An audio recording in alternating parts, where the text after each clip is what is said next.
Now, shortly after the CTS V3 was discontinued and the short-lived CT6V, rumors started spreading quickly that a new V car was on the horizon. In 2022, Cadillac revealed to us the CT5V Blackwing.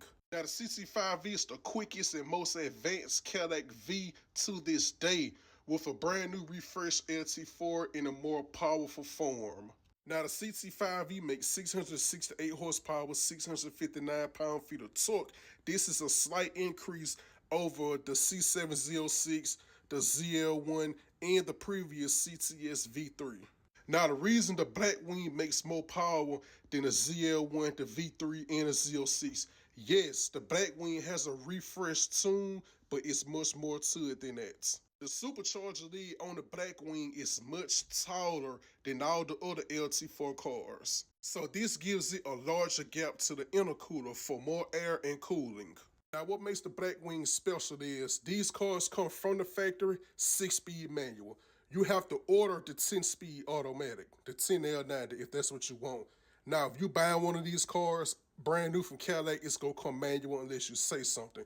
So, Cadillac just went on record a few months ago and said 60% of the Blackwing sales are 6-speed manual cars. 30% are the 10L90 10 speeds. Cadillac just told us the 10-speed autos are not selling. The manuals are selling. Me personally, I think Cadillac did a great job with that because if you remember, the CTS V1 was manual only. Now the V2, they did automatic and manual. The V3 was auto only, which made a lot of people steer away from the V3. The CT6V was auto only. That car was a flop anyway, so it really doesn't matter. The CT5 Blackwing, Cadillac went back to the original roots. Manual transmission, standard from the factory. Now the Blackwing also comes with a twin disc clutch, auto rev match, and no lift shift.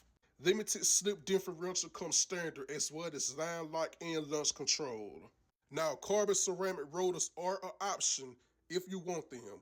And when I say carbon ceramic, yes, carbon ceramic rotors as in those $8,000 rotors that I told y'all about. They come on the 5th gen Z28 and a C601. They come on these cars as well. You also get the new and approved magnetic ride suspension. The new one, not the old one on the old LT4 cars. In 2016, GM decided to make a 4-door version of the C7Z06. They gave us the CTS V3, a 200-mile-an-hour hyper-aggressive luxury sedan on the Alpha platform. The V3 was the ultimate sports sedan, the perfect mixture between luxury, sport, and muscle. The CTS V3 was on par with the Z06 and the ZL1, sharing the same 6.2 LT4 supercharged engine. This thing had a 200-mile-an-hour top speed and factory form. Now, the V3 was a big upgrade from the V2. The V3 was faster, it had more technology, it was nicer on the inside, had bigger wheels, bigger tires. Just everything about the V3 was just a step above from the V2. But don't get me wrong, the V2 is still no slouch at all. The LSA can still go more for more with the LT4. It's just in bone stock form, the V3 is the better car. The V3 was a pretty solid and reliable car. The 8L90 was problematic on the V3. Now, when you get to a certain horsepower number in a V3, that 8L90 will become problematic. We've seen plenty of videos of V3s falling flat on their face while trying to road race. Now, what makes the V3 so special is anything you can do in a C706, you can literally do in a V3. That's why the V3 was essentially the 4-door C706. The only difference is it's bigger and heavier and a little slower. But as far as overall performance, track performance, street performance, the V3 can do everything the Z06 can do. And on the CTS V3, you get real carbon fiber. And I say real. No disrespect to Dodge, but we all know Dodge uses the fake cheap carbon fiber on the Hellcats. The V3, you get real carbon fiber. You get it on the spoiler, you get it on the splitter, you get a carbon fiber diffuser with quad tips.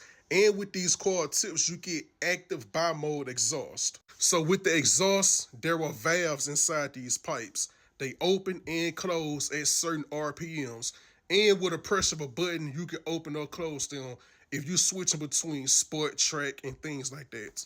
You get carbon fiber under the hood as well. So pretty much the best bang for buck sport, luxury, muscle sedan goes to the V3.